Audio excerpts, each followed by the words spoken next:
Assalamualaikum warahmatullahi wabarakatuh. Perkenalkan, nama saya Herdiansah dengan nomor pokok mahasiswa 227011008 dari jurusan Teknik Sipil Fakultas Teknik. Di sini saya akan menjelaskan tugas mata kuliah Bahasa Indonesia mengenai fungsi bahasa dan sejarah bahasa Indonesia. Yang pertama, fungsi bahasa. Seperti yang kita ketahui, bahasa adalah bunyi yang dihasilkan oleh manusia melalui alat ucap dan memiliki makna. Bahasa juga memiliki fungsi, diantaranya satu, fungsi informasi, yaitu untuk menyampaikan informasi timbal balik antara anggota keluarga ataupun anggota-anggota masyarakat. Yang kedua, fungsi ekspresi diri, yaitu untuk menyalurkan perasaan, sikap, gagasan, emosi, atau tekanan-tekanan perasaan pembaca.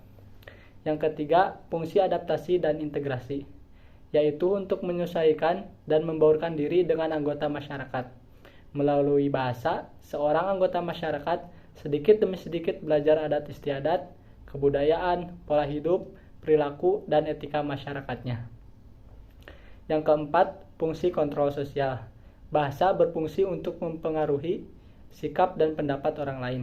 Yang kelima, alat untuk berkomunikasi dengan sesama manusia. Yang keenam, alat untuk bekerja sama dengan sesama manusia. Dan yang ketujuh, alat mengidentifikasi diri. Selanjutnya, sejarah bahasa Indonesia. Bahasa Indonesia lahir pada tanggal 28 Oktober 1928.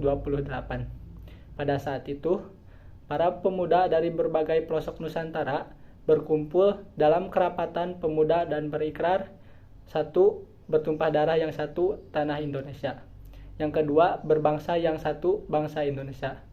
Dan yang ketiga, menjunjung bangsa persatuan, yaitu bahasa Indonesia. Ikrar para pemuda ini dikenal dengan nama Sumpah Pemuda. Unsur yang ketiga dari Sumpah Pemuda merupakan pernyataan tekad bahwa bahasa Indonesia merupakan bahasa persatuan bangsa Indonesia. Pada tahun 1928 itulah bahasa Indonesia dikukuhkan kedudukannya sebagai bahasa nasional. Bahasa Indonesia dinyatakan kedudukannya sebagai bahasa negara pada tanggal 18 Agustus 1945 karena pada saat itu Undang-Undang Dasar 1945 disahkan sebagai Undang-Undang Dasar Negara Republik Indonesia. Dalam Undang-Undang Dasar 1945 disebutkan bahwa bahasa negara ialah bahasa Indonesia.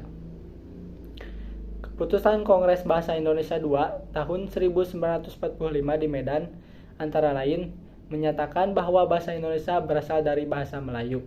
Bahasa Indonesia tumbuh dan berkembang dari bahasa Melayu yang sejak zaman dulu sudah dipergunakan sebagai bahasa perhubungan, bukan hanya di Kepulauan Nusantara, melainkan juga hampir di seluruh Asia Tenggara. Perkembangan bahasa Melayu di wilayah Nusantara mempengaruhi dan mendorong tumbuhnya rasa persaudaraan dan persatuan bangsa Indonesia. Komunikasi antar perkumpulan yang bangkit pada masa itu menggunakan bahasa Melayu. Para pemuda Indonesia yang tergabung dalam perkumpulan pergerakan secara sadar mengangkat bahasa Melayu menjadi bahasa Indonesia, yang menjadi bahasa persatuan untuk seluruh bangsa Indonesia. Kebangkitan nasional telah mendorong perkembangan bahasa Indonesia dengan pesat.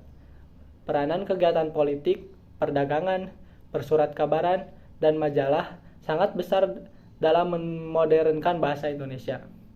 Proklamasi Kemerdekaan Republik Indonesia tanggal 17 Agustus 1945 telah mengukuhkan kedudukan dan fungsi bahasa Indonesia secara konstitusional sebagai bahasa negara. Kini, bahasa Indonesia dipakai oleh berbagai lapisan masyarakat Indonesia, baik di tingkat pusat maupun daerah. Nah, itulah sejarah singkat perjalanan bahasa Indonesia yang kini dikukuhkan sebagai bahasa nasional yang menyatukan seluruh bangsa Indonesia. Mari bersama-sama kita mengutamakan penggunaan bahasa Indonesia, melestarikan bahasa daerah sebagai bagian dari kekayaan budaya Nusantara, serta tidak lupa untuk belajar menguasai bahasa asing. Terima kasih, mohon maaf bila ada kesalahan. Wassalamualaikum warahmatullahi wabarakatuh.